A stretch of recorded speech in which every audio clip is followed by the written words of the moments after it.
Hello friends, welcome to my channel. ఈరోజు వీడియోలో వచ్చి చిక్కుడుకాయ బంగాళదుంప పొడికూర అనమాట.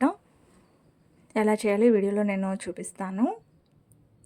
అయితే వీడియోలోకి వెళ్ళే ముందు ప్లీజ్ లైక్ చేయండి, షేర్ చేయండి, సబ్స్క్రైబ్ చేసుకోండి. మీ ఫ్రెండ్స్కి, ఫ్యామిలీ మెంబర్స్కి షేర్ చేయండి వీడియో కనుక నచ్చినట్టయితే.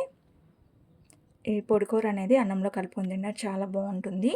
చపాతీలోకి కానీ, పూరీలోకి కానీ, లేదా పప్పు సాంబార్ అలా సైడ్ డిష్గా కానీ చాలా బాగుంటుందన్నమాట. అన్ని విధాలుగా ఒట్టిది కూడా తినేయచ్చు అనమాట. అంత టేస్టీగా ఉంటుంది. డెఫినెట్గా ఈ విధంగా ఒకసారి ట్రై చేసి చూడండి, మీకు కూడా నచ్చుతుందన్నమాట. దానికోసం నేను ఇక్కడ చిక్కుడుకాయలు ఒక పావు కిలో తీసుకున్నాను. అలాగే 3 బంగాళదుంపలు, దగ్గర దగ్గర పావు కిలో బంగాళదుంపలు కూడా తీసుకున్నాను అనమాట.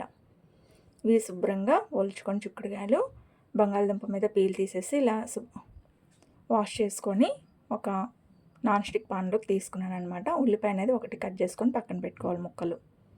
ఇప్పుడు స్టవ్ వెలిగించేసి దీంట్లో ఆయిల్ వేసేసుకొని బాగా ఫ్రై చేసుకోవాలి. ఆయిల్ అనేది ఒక 4-5 స్పూన్లు తీసుకుంటే సరిపోతుందండి. ఎందుకంటే మనం కొంచెం మసాలా వేస్తాం కాబట్టి కొద్దిగా ఆయిల్ అనేది ఎక్కువ పడుతుంది. ఇప్పుడు ఇది ఒకసారి కలుపుకొని మూత పెట్టేసి బాగా మగ్గించుకోవాలి. ఒక స్పూను పోపు దినుసులు కూడా వేసేసుకొని ఆయిల్లో వేగుతాయి అని చెప్పి పోపు దినుసులు కూడా వేసుకున్నాను. జీలకర్ర, చిన్నులపాయ కూడా వేసుకుంటే మంచి ఫ్లేవర్ వస్తుందన్నమాట ఈ పొడి కూర అనేది. ఇప్పుడు మూత పెట్టుకుంటూ మధ్య మధ్యలో కలుపుకుంటూ బాగా ఫ్రై చేసుకోండి. నేను త్వరగా వేగటం కోసం ఉప్పు, పసుపు కూడా వేసేసుకున్నాను. అప్పుడు చిక్కుడుకాయలకి, బంగాళదుంపకి ఉప్పు బాగా పట్టి టేస్ట్ అనేది బాగుంటుందన్నమాట. ఇప్పుడు మూత పెట్టి మగ్గిన తర్వాత ముందుగా కట్ చేసి పెట్టుకున్న ఉల్లిపాయ ముక్కలు ఉన్నాయి కదండి, అవి కూడా వేసుకొని బాగా ఫ్రై చేసుకోవాలి.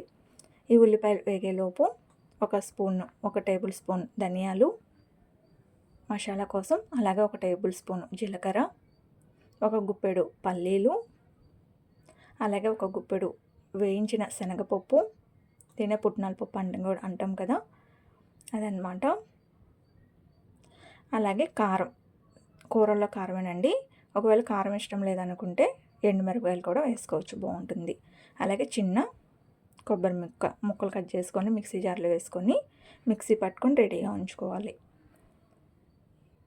ఈలోపు ఇవన్నీ మగ్గిపోయి బంగాళదుంప, ఉల్లిపాయ, చిక్కుడుకాయ మంచిగా మగ్గినాయి అనమాట. ఇలా కట్ చేస్తే కట్ అయినట్టు ఉంటే పర్ఫెక్ట్గా ఉడికినట్టు అనమాట.